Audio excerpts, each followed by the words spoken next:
Recording in progress. So that's good news when the computer confirms what we want to do. Well, hey, my name is Tresha Moreland. I'm the founder of HRC Suite. It's a resource dedicated to connecting leaders to results through workforce strategies. As leaders, you no doubt are seeing that workforce tactics that used to work prior to the pandemic don't really work so well today, right? So I'm on a quest of finding fresh strategies to help companies successfully navigate this new era. And that is one of the key reasons why I'm hosting this webinar today, and we'll be introducing you to Traci. But before I introduce Traci, just a few things to note. Feel free to drop questions in the chat. And we'll be sure we have time for a Q&A at the end of this session. And then we will also make a recording of the session available for you and your colleagues. So without further ado, I'd like to introduce Traci. Traci Fenton is the founder and CEO of WorldBlu, an award-winning global leadership membership teaching CEOs and their teams how to build exceptional leaders and organizational cultures using the freedom at work leadership strategy.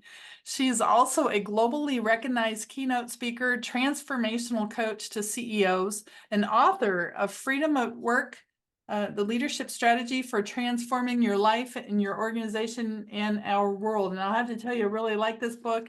It's got a lot of actionable strategies in there, and I've got some earmarked pages that I'm going to go back to as I'm helping clients with their cultures.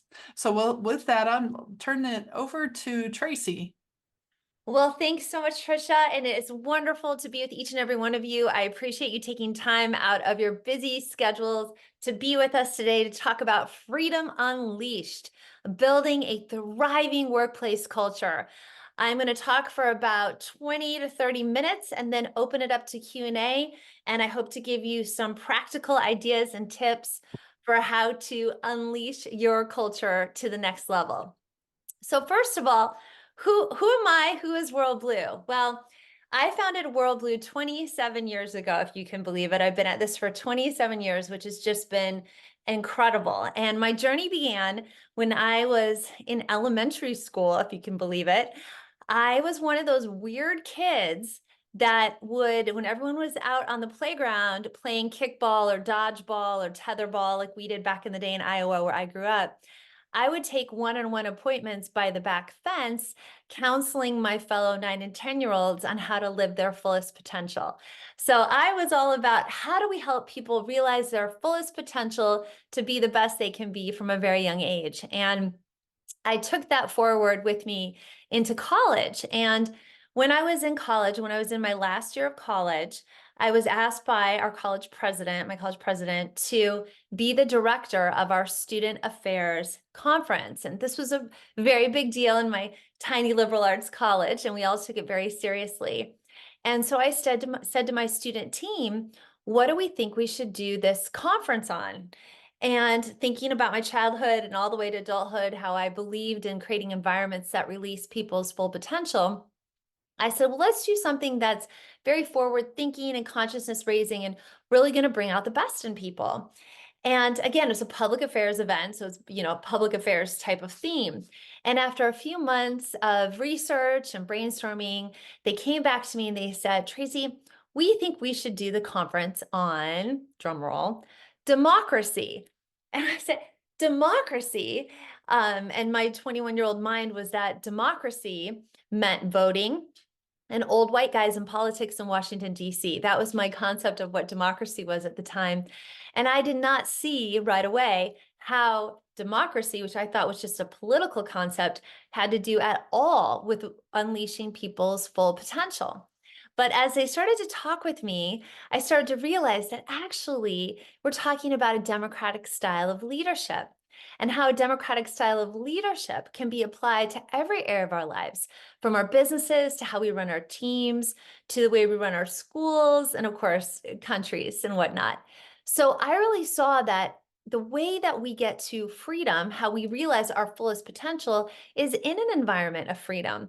And that framework for freedom is what we now call organizational democracy. And it's something I'm a global expert on now.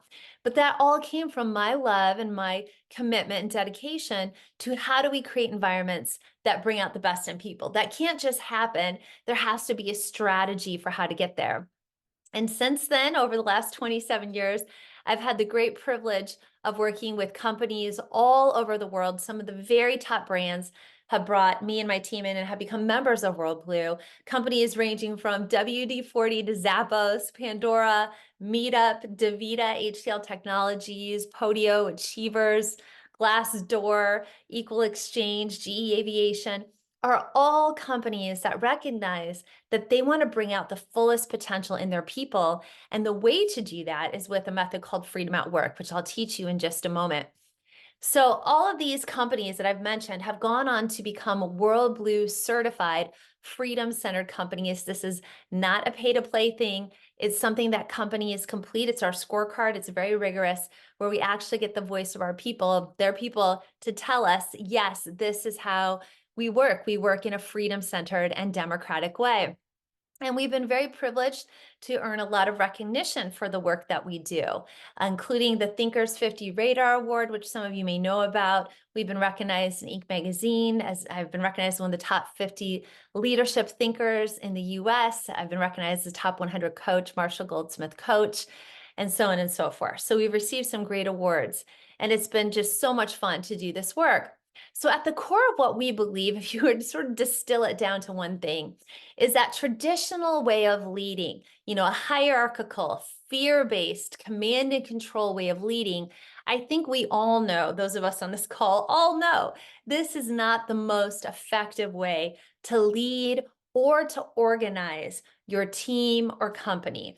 It's not agile, it's not adaptable, and it doesn't bring out the best in people. I don't know about you, but I've definitely had experiences in my earlier part of my life before I started WorldBlu with not so happy bosses like the picture on here, and seen a lot of unhappy employees. And that's where we get the disengagement. I think, what did I just see the other day? Gallup was saying those disengagement numbers are back up in the workplace. So what does sort of this toxic fear-based organization look like? Well, it's going to look like hierarchical leadership. It's going to look like office politics, toxic culture, fear-based decisions, no accountability, and slow growth. Have you experienced anything like this in your team? I bet you have. And what's interesting is that 80% of employees feel that if they had more freedom at work, it would actually make them more productive, according to a Zogby International poll. Now, the problem with this hierarchical, fear-based leadership style is that it falls short. It fails to meaningfully engage employees. It dumbs down employees and creates drama. I think, you know what I'm saying? Creates drama. You see a lot of that higher turnover, whether it's the quiet quitting or not so quiet quitting. That's because many times it's because of these fear-based cultures that fall short. It slows problem solving and reaction to change down, and it's inefficient and very bureaucratic. It costs a lot of money to work in this kind of hierarchical and fear-based way. So what's the alternative? Well, that's what we're going to be exploring today. And we call that a healthy, freedom-centered organization. And what does that look like? Well, it looks like decentralized teams, clear communication, a healthy culture, a democratic design, personal accountability, and ultimately accelerated growth. A freedom-centered leadership style excels at high employee engagement and meaning, developing informed employees who work well together, attracting and retaining top talent, and decentralizing decision-making to respond quickly to market changes. Is highly efficient and much more agile. Why doesn't everybody work this way? I still don't know to this day, but it definitely is the better strategy. So in summary, freedom at work rather than fear at work is what creates the optimal conditions for growth while creating a culture people love.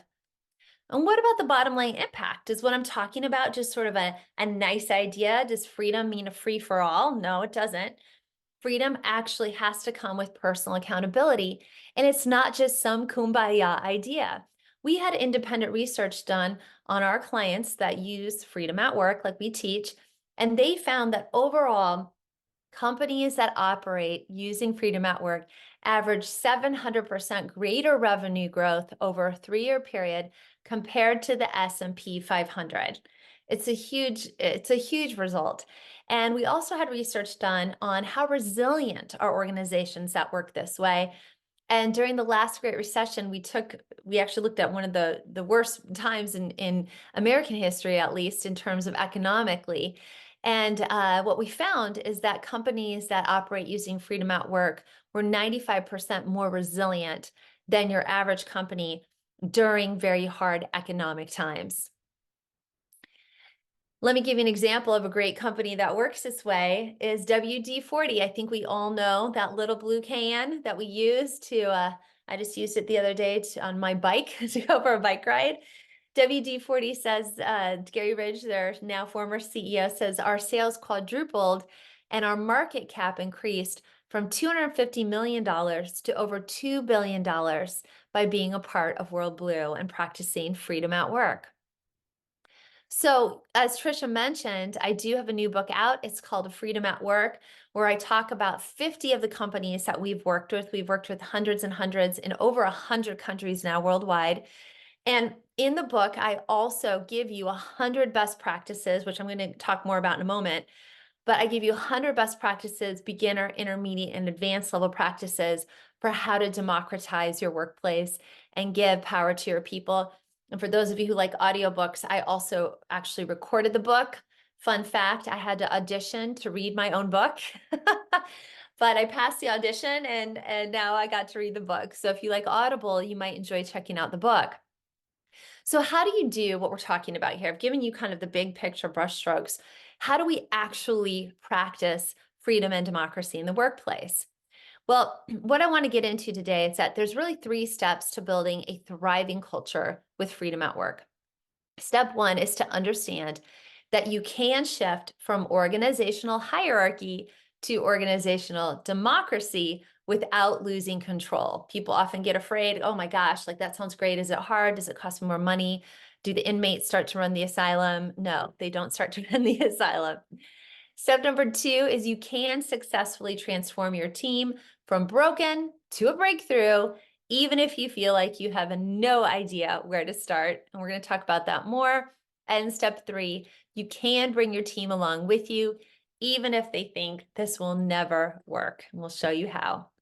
So let's break it down with that first step, that you can shift from that command and control hierarchical pyramid to a much more democratic and decentralized organization without losing control. I do want to clarify here, when I say making that shift from organizational hierarchy to organizational democracy, I'm not advocating for a completely flat organization. I don't think that's possible.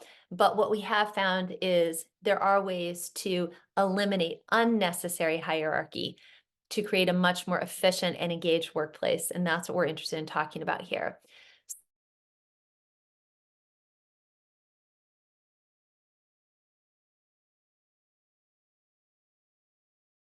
Just kidding. And what we have found in the opportunity to work with hundreds and hundreds of top companies all around the world is that there's really 3 things that you have to have in place. Now, it took me a long time to understand this because when I first started out in this work, I thought, okay, you can just transform a culture by changing the way you get things done. And when I first started out very young in my career, I would just go in and try to implement new best practices into the culture, thinking that's how you could transform it.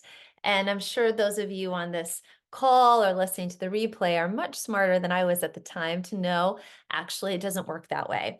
And what we did find over time, again, with hundreds and hundreds of top companies around the world, is that there's really 3 pillars to making this change. The first pillar starts with having the right mindset. We call it a freedom-centered rather than fear-based mindset. And as I've worked with CEOs of top companies, I found they all have a different mindset. Their mindset is very much that they believe in people They believe people are good, and they believe in the worth of each individual. And because they believe in that, that's why they want to create an environment where everyone can excel.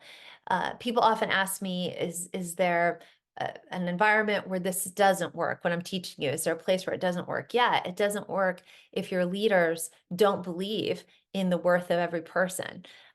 Starting with their self-worth, which actually goes into the next pillar of the Freedom at Work model, which is freedom-centered leadership. So once you have a mindset that's really open to operating in freedom rather than fear and control, it's then about developing those leadership skills that allow you to lead in a different way, or that show you how to lead in a very different way. And we talk at WorldBlu is that there are three essential attributes of a freedom-centered leader. Those three attributes are power, so how to be in your power in the right way, setting healthy boundaries, how do you communicate with people correctly, how do you set yourself up for success by being in your power in the right way, not power over others, but unlocking your power within.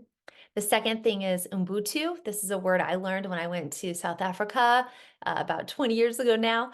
And Ubuntu is all about how do I show up at my best so that you can be at your best? And how are you at your best so I can be at my best? Because we are one, we're all working on that same team. And the third attribute of a freedom-centered leader is love, or specifically what we talk about at WorldBlu, which is self-worth. You have to be secure in yourself to then create an environment for others. And I won't be getting into all this on this particular talk today, but I do go obviously in depth in my book about this, all about those three attributes of a freedom-centered leader.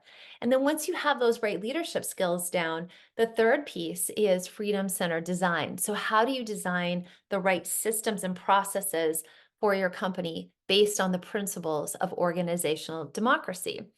And so what are the principles of organizational democracy? Well, I did both my undergraduate and graduate research on figuring that out. I mean, we throw around the word democracy all the time. Do we really even know what democracy is? Most people think democracy means voting. Well, democracy does not mean voting. Voting is an act for making a decision. It is not synonymous with democracy.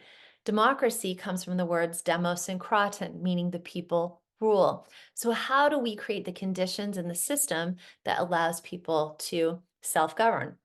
And so what you want to do in a company is make that shift to a much more decentralized democratic model. And that's hard to do if you don't understand the principles for how to do that. And that's what I was able to identify in my research. And it's since gone out around the world, and our work has been talked about in, gosh, dozens and dozens of books and research institutes and whatnot. And no one's ever argued with me on these 10 principles. So that's kind of fun. But there are 10 principles that actually create the conditions of democracy. Principles like transparency, accountability, choice, integrity, and decentralization of power. You might be thinking, yeah, I agree with transparency and I agree with accountability. That's obvious. But you actually have to have all 10 of these principles in your systems and processes in order to create this kind of democratic design. It's actually not as hard as you might think it is, but when you put them in place, there's an incredible sense of confidence that comes with knowing that you've really structured your company on very effective principles. If you're not consciously and intentionally designing your company in a democratic way, what are you doing? You're unconsciously and unintentionally probably defaulting into that command and control hierarchy. So, what we have found in our research is that 75% of our culture is actually 75% of our culture is actually the result of the systems and processes that we have in place. So if we don't have democratically designed systems and processes and we have hierarchical ones, that's when you see that fear-based culture. So if you want to pivot your culture, what you have to do, yes, you have to have the right leadership. Yes, you have to have the right mindset, but you have to ultimately have those systems and processes in place because they are driving 75% of that culture. So I'll talk more about that in just a moment. At the end of the day, what you want to do is give power to your people by designing democratic systems and processes. If they're not democratic, what are they? They're hierarchical, they're fear-based, they're control-based, and that's not where you're going to get the kind of thriving freedom-centered culture you ultimately want. So again, these are the 10 principles. They're also on our website at worldblu.com. And I'm going to talk about how we can put those into operation. In fact, just going back for a second, as I said in my book, or as I said in my book, I have 10 examples for each one of these principles. And we've curated these examples based on WorldBlu certified Freedom Center companies. So these are very fresh and exciting ideas because they are about how do we give power to our people, not just how do we marginally manage people better. And what I want to do now is very quickly touch on three practices that you might find interesting, taking each one of these, taking three of the principles. So let's talk for a moment about accountability. It's one of the principles of organizational democracy. And I just did a screenshot of this because we actually have a YouTube channel called Freedom at Work where you can see these different talks if you'd like to go see them yourself. And this was when Gary Ridge, the CEO of WD-40, spoke at one of our WorldBlu summits. And he talked about something they do that I think is a wonderful sort of beginner level practice in how to implement accountability. And they call it their accountability pledge. And what it is, it's a short little pledge that everyone takes that basically says, do you know what? I am going to be accountable. I'm going to be accountable for my actions. I'm going to be accountable for what I say and do. And I'm going to be accountable if I do something well or if I don't do it well. And Gary tells it very well how sometimes he'll see people in meetings say, you know what? We got to remember accountability pledge. Are we taking personal accountability for what we do? And I think what I've seen in my experience is often a lot of the problems in our workplace comes down to people not taking accountability because they're afraid, right? There's fear in the workplace. And so when you create a culture that has a clear accountability pledge, or is how they do it, that people say, yes, this is what I agree with. Yes, I'm going to help hold each other accountable. It really can produce some amazing results. And not only that, when people take accountability, it also lowers that level of fear in the workplace. So again, I invite you to watch that on our YouTube channel if you'd like. Now, here's a fun intermediate level practice. It comes from the democratic principle of choice. And this comes from Henry Stewart. He's the CEO of a WorldBlu certified company in London. And he says, well, what if you could actually choose your own boss? So what they do and what he advocates for is letting people choose their boss or manager. I mean, why not? 75% of voluntary turnover is when people leave a company is often because of their boss. People leave leaders, people leave bad bosses. I think we all know that and have had an experience with that probably in our past. So what Henry says is, why don't you just let people choose their manager? And what happens if no one chooses a person who's designated as a manager? Well, then they're probably not a great manager and they should probably go and do something else. But what they did this at their company and it totally solved their voluntary turnover because people were happy to be there and they love the people they work with. So this is again a really great way to give power to your people in the form of a system or process. And the last one I'm going to show you, which is just one of my favorite democratic best practices, is on the issue or on the principle of decentralization and on the issue of bonuses. Bonuses can be a very contentious issue. It can make people feel that things are very unfair. Well, often I'll have clients come to me and they'll say, well, we're very fair, Tracy, because we just give everybody the same bonus. And I say, well, does fairness equal sameness? I don't know that fairness equals sameness. In fact, I don't think it does. So what is the fair way to decide something like bonuses? Well, again, this is a WorldBlu certified Freedom Center company, and what they came up with is something they call the Peer Impact Bonus Awards, and it works in a very creative way. What they do about 4 times a year, and you can modify this to your needs, is they look at, how's the company performing? How are things doing? And when they're in a situation that they can give out bonuses, what they do is they allocate a certain number of points to everybody. So just for the sake of discussion, let's say everybody gets 10 points and each point has a dollar value attached to it. So let's just say 1 point equals $1, keep it simple. And then they have a system, they built their own little computer program thing that allows people anonymously to allocate their points to people who they feel have done a really great job and who are worthy of the bonus. So it's very much rewarding performance. It's very much merit based. And so people will allocate their points And then based on the number of points, people can get either a cash bonus or they can get more PTO or whatever it is that however they want to cash it in. And what Carrie says in her talk, which is again up on our YouTube channel, is that, oh, you might think, well, what about the quiet people? Is it only the popular people who get the money, or the only popular people get the points? And they have found no, people know within an organization who's working hard, who's really getting the work done, and who's just sort of riding the coattails of others. So I find this a wonderful democratic practice in decentralizing, giving power to the people rather than just, HR or the CEO deciding who should have what bonus based on longevity, which doesn't necessarily equal performance, or even title, which doesn't exactly equal performance always. So there's sort of an intermediate or beginner, intermediate, and best practice. So let me give you an example. We worked with a great company called DreamHost in LA, and we helped them democratize their systems and processes.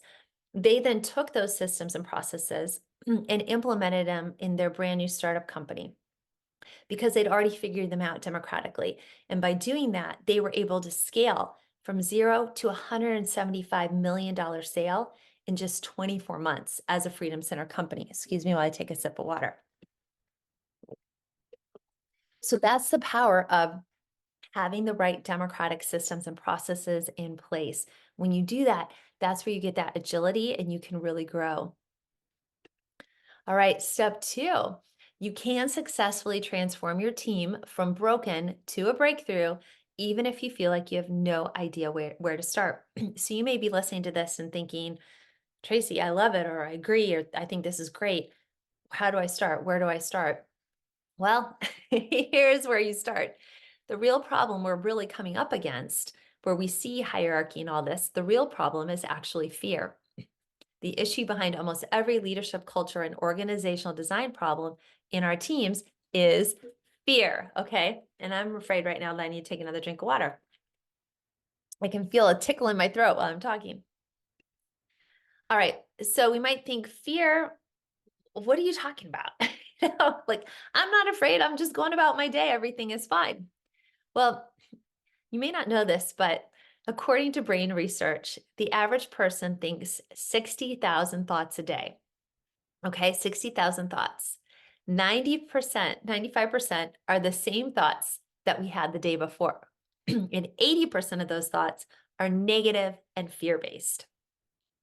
Let that sink in for a moment. 80% of those thoughts are negative and fear-based. So most of us are operating in a constant state of fear, and we might not even realize it. So what does fear look like in the workplace? Well, fear looks like excessive hierarchy, frustration, anger, anxiety and stress, command and control behavior, procrastination, manipulation, bureaucracy, micromanagement, disengagement, top-down structure, and there it was. And I normally don't cough during a talk, but apparently I am today. So how do we break through the fear, right? And there's a lot of fear and uncertainty right now in our workplaces. People are very concerned about the economy, what's going on politically, what's going on in social issues, all kinds of issues. So how do we break through the fear? Well, here's what I've discovered. When I was in my 20s, I was a full-time graduate student. I had started my company. I was traveling all over the world, and I was feeling very, very overwhelmed. And I decided to, excuse me, reach out to a mentor of mine and just kind of called her up one day and downloaded to her all of my concerns. And after listening, patiently listening, she says, Traci, I have just one question for you. And I was like, what is that question?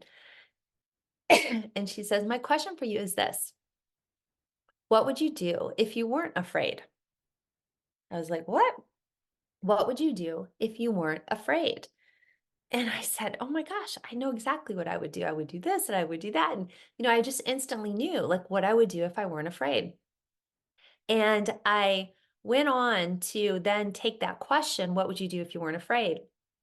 And I started to call it the power question. And I realized when we're in fear, we're not in our power.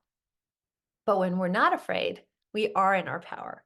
And I started to take that question and take it to clients and say, well, what would you do if you weren't afraid? How would you solve this problem if you weren't afraid?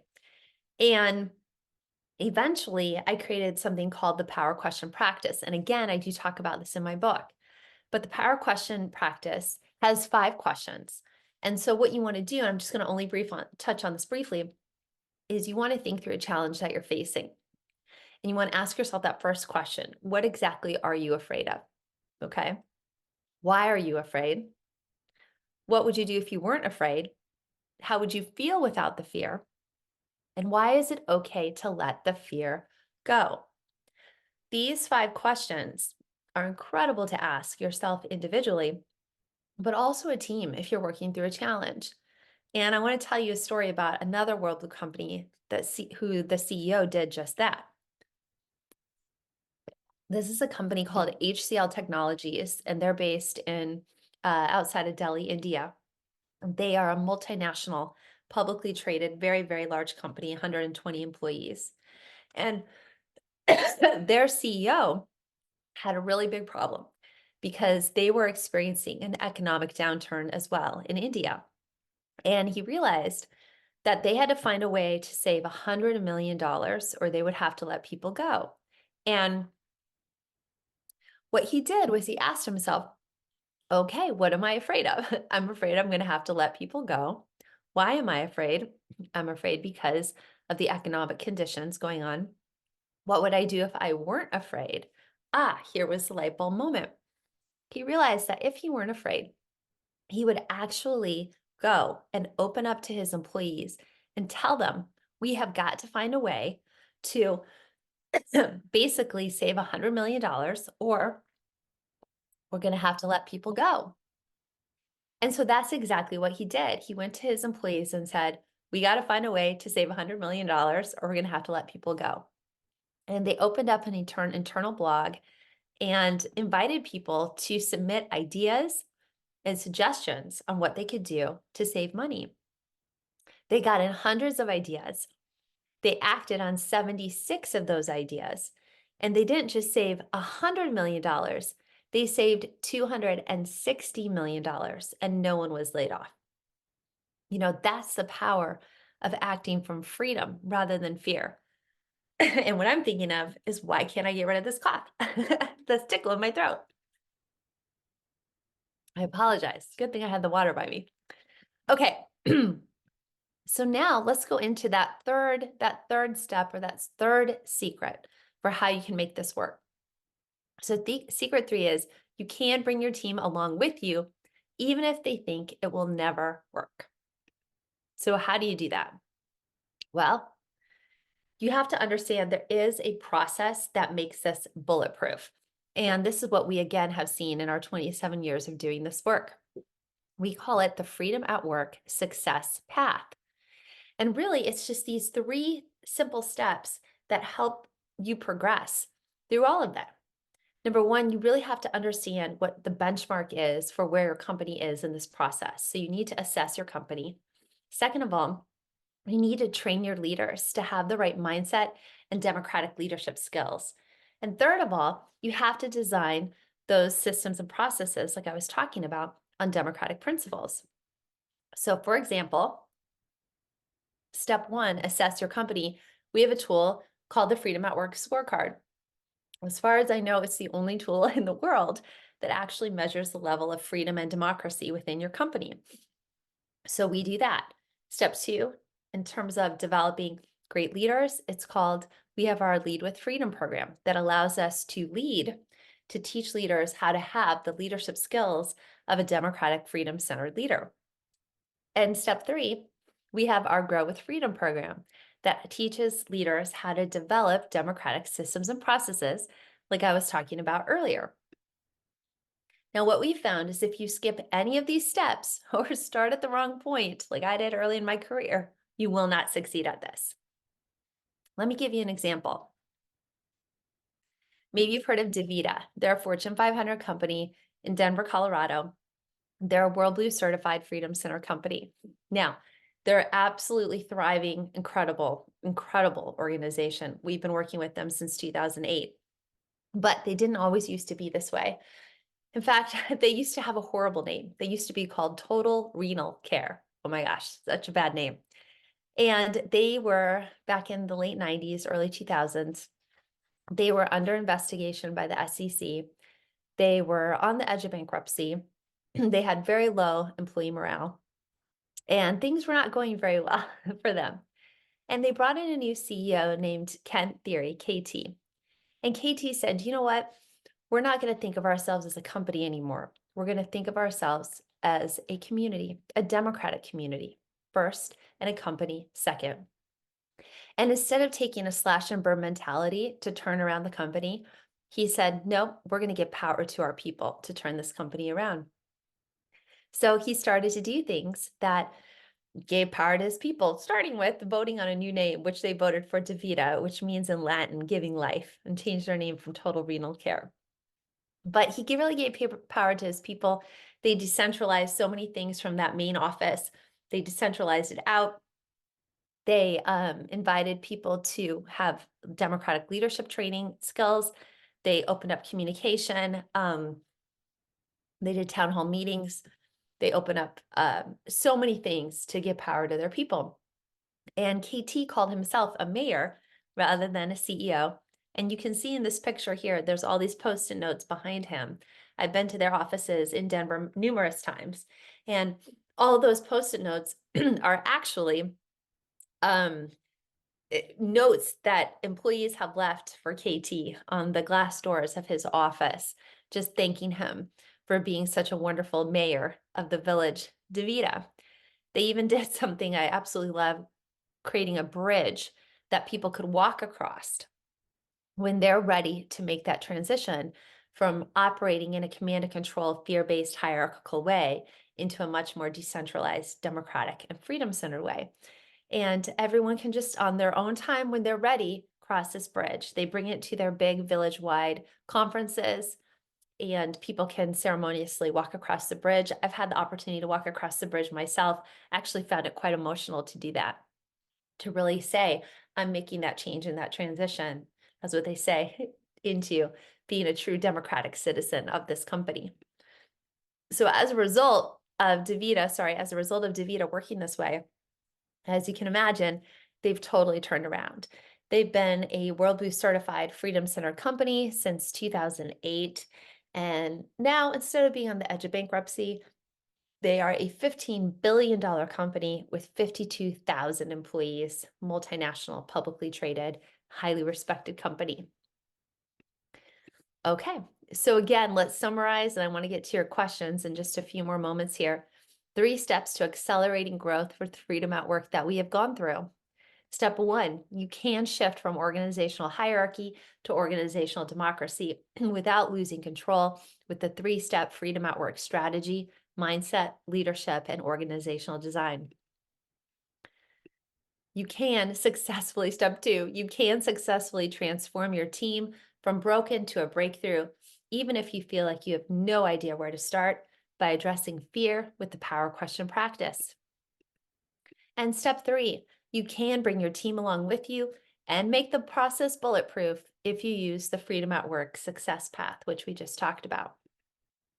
Again, I just want to point out, I really think you'll enjoy my new book, Freedom at Work, where I talk about all this, 50 different companies that work this way and 100 different best practices. It's on Amazon, anywhere you like to shop. So how can you achieve these kinds of outstanding results for your culture too? Well, let me give you a few ideas. Number 1, just for showing up at this webinar, I'm going to be sending you 2 free gifts. The first one is our ebook. It's a culture toolkit of 50 best practices, transformational practices in freedom at work from WorldBlu certified Freedom Center companies. So you're going to see so many fresh and awesome ideas in this that I hope you love. And second of all, I'll send you our short white paper called Freedom at Work, Growth and Resilience that shows you the bottom line impact of working this way, like we talked about. Then here's what we have found companies really need to succeed. First of all, you need a great community of people who work this way. So I just want to point out we have our Freedom at Work Summit coming up at the end of February, February 28th and 29th in beautiful, sunny, warm Miami. So if you're ready to come and get some great ideas and hear from Gary Ridge, the CEO of WD-40, Javier Rodriguez, the CEO of DaVita, wonderful, wonderful speakers that we have coming in from all over the world. They're all CEOs of WorldBlu certified Freedom Center companies that'll be talking about how they operate with freedom at work rather than fear at work. We're a highly unique conference. This is not generic culture stuff. This is really specific, proven practices. It's very inspirational. If you want to come, we'll be sending you an email with a special discount code to come to the summit. I know it's coming up fast, but we would still absolutely love to have you. So think about joining us. Second of all, and I'll send this in a follow-up email to you, we have something called our Freedom at Work Accelerator. This is an 8-week program we have. It's open to anyone who wants to learn how to practice freedom at work. It doesn't take 8 weeks to do. We just give you 8 weeks to go through the process, and you get access to all the training and everything for how to work this way. But let's say you want to go a little bit deeper, then we invite you to become a member of WorldBlu. And I just want to show you quickly, we have 3 membership levels. Our first membership level is our leader level, and that's open to any leader who wants to lead with freedom over fear. Our entrepreneurship membership is open to any entrepreneur or solopreneur with 1 to 9 employees committed to leading with freedom over fear. And our last level is our CEO membership, which is open to visionary CEOs with 10 or more employees that are committed to freedom at work. So these are our 3 membership levels. And let me show you real quick what you get with it so that we set you up for success. First of all, you get access to all of our leadership courses and certification. We've had leaders from over 100 countries worldwide go through our training, and the average training of our courses is 9.9 out of 10. So people absolutely love our courses that are very unique and very different, all designed to help you become a better freedom-centered leader. We have live coaching that goes with all of our courses. This isn't just tick the box kind of stuff. We actually offer live group coaching every single week to help you in your process.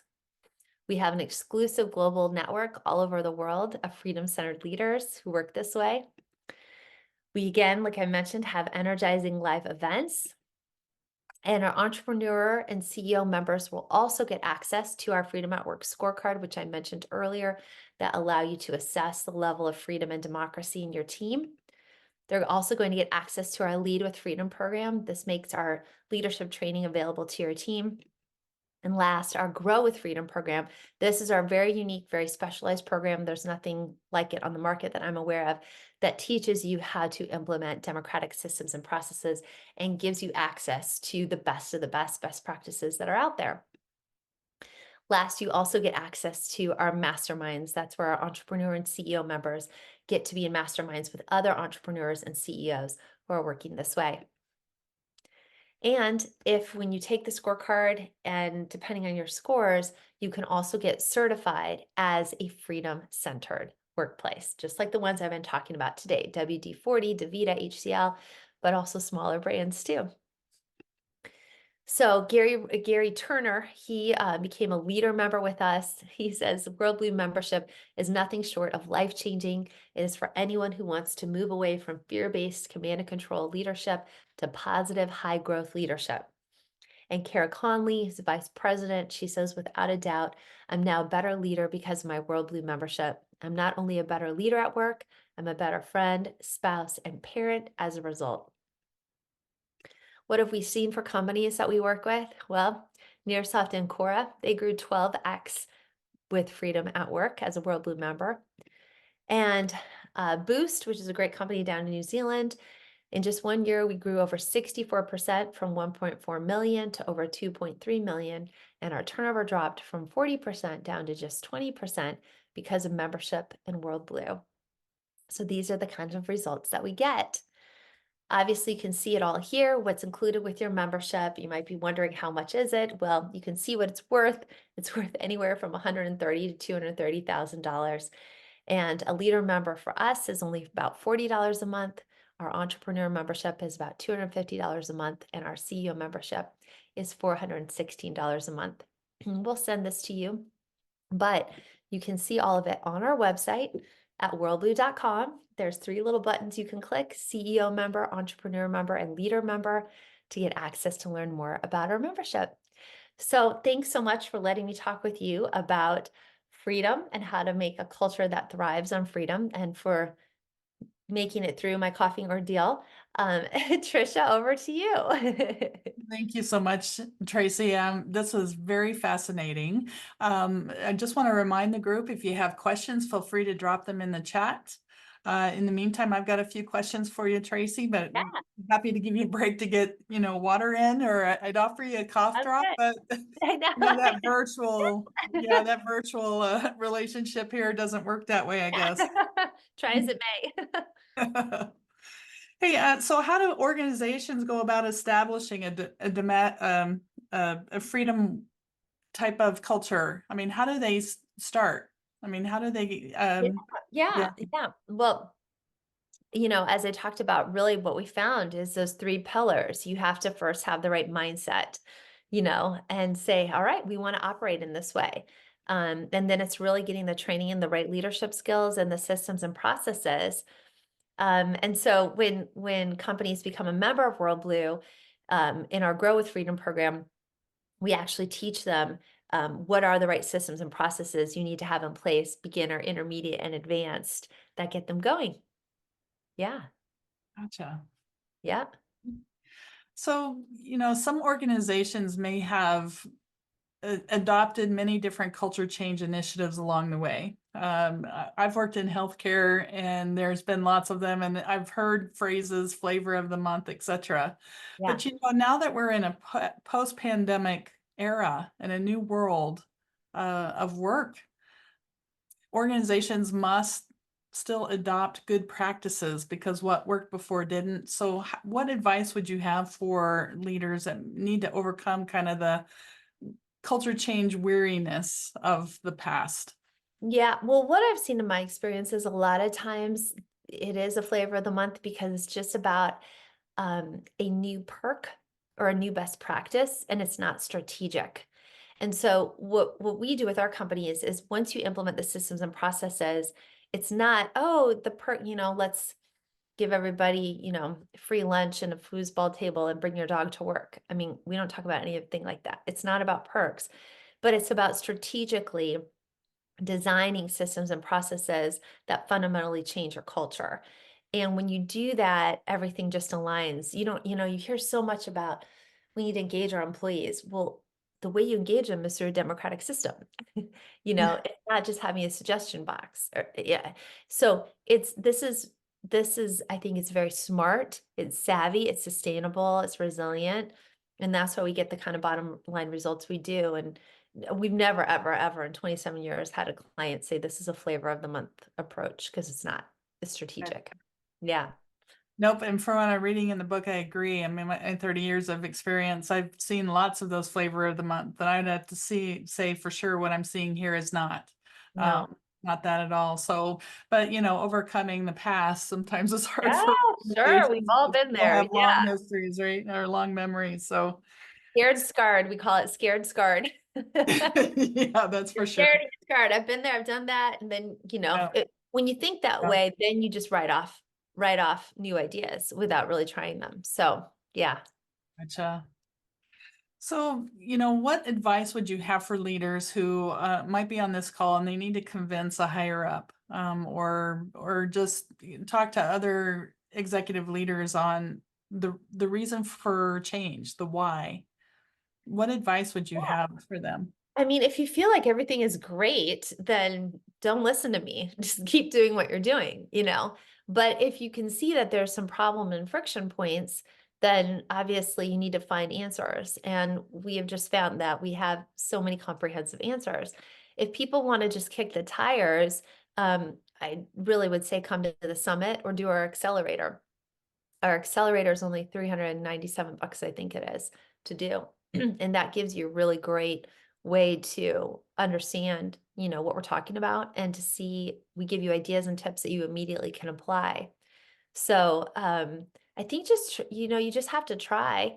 Um, if the CEO of the team is a curmudgeon and doesn't believe in the power of people, yeah, it's probably not going to work. But if they do, and they're just looking for a really smart strategy, we tend to attract very smart CEOs because people see this is a really smart strategy. Yeah. Well, Yeah. I love the fact that you've got measurable results. You Yeah. know, I've seen in my experience, people say we've got a great culture, we can make change happen, but it's not measurable. Yeah. But I love that, and convincing CEOs and CFOs and everyone, numbers speak Numbers volume. speak. Yeah, Yeah. and all the numbers I talked about in terms of bottom line, this is all independently done on us, outside of us, to see that bottom line impact that companies that operate using Freedom at Work average 700% greater revenue growth compared to S&P 500. Like, you just don't see that. And we have our rigorous assessment that can pinpoint exactly what principles are you doing well. Okay, you're doing really well at transparency, not so great at accountability, or not so well at decentralization. Let's go focus on that. So, yeah. Yeah, awesome. That's really good, and that really leads to strong business case. Yes. Um, Yeah, leaders need to it show. does. It does. So, in your experience, as organizations are transforming through this process and they hit like a challenge, an unexpected thing like leadership changes, or we've got economic worries, as you mentioned earlier, because everything is seeming so unstable. What advice or would you have for leaders as they navigate through this change? How to maybe recognize or overcome those challenges while in transformation mode? Yeah, it's really easy when we're in uncertainty to become fearful and kind of like retreat, into the cave and or put our head in the sand, or, don't actually stop taking action. It's just easy to get that analysis paralysis. And, I told the example of the CEO of HCL Technologies, Vineet Nair, where he, instead of sort of retreating into his cave, said, I'm going to open up to my employees and bring them along with me. And I know for some people that could sound really scary because it's like, well, I don't want them to know that we're actually struggling, or I don't want them to know. But they already are wondering about it. So just be transparent about it and bring them along with you, because that's going to allow you to keep a sense of engagement and to mitigate the fear by being transparent and talking about it. And what they did at HCL Technologies, I mean, that was so simple. It said, "Hey, we gotta save $100 million. Do you have any ideas?" I mean, what's hard about that? There's nothing hard about that. And they came up with great ideas and saved $260 million, and no one was let go. That's So, huge. yeah, it's huge. Mhm. Yeah. Yeah. So, how can organizations use this to position themselves to better attract and better retain staff? Yeah. Well, people want to work in these kind of cultures. And I mean, gosh, when we look at WorldBlu certified companies all over the world, they don't have turnover problems. People want to. In fact, it's very interesting. We started working with a company recently out in California, and they were not freedom centered. They were making the transition, and they had someone leave right at the beginning. She said, "Oh, I don't think this is going to work. I don't want to be part of it." She was very concerned. Okay, fine. She left. Within 3 months, she was like, "I want my job back." She could already see what was happening and came back and had to re-interview through the process, and got back on the bus with the team. So I think people do want to work this way, and it is very effective. And, some people don't want to work in a freedom center culture. Well, that's fine. Go work in a fear-based one. But companies that do work this way, they will attract and retain the very top talent. Very good. Yeah. What kind of trends are you seeing out there? I mean, as far as these days, that's something I often am asked. What's going on in the world and where did they go? What are you seeing from your viewpoint? Well, I think excuse me, I Bless you. think that, um, I think we're seeing a swing to people really wanting to have more freedom, people wanting to feel that. I think people have been very afraid in the workplace for the last number of years, for a lot of different reasons. So you see a lot of self-censorship.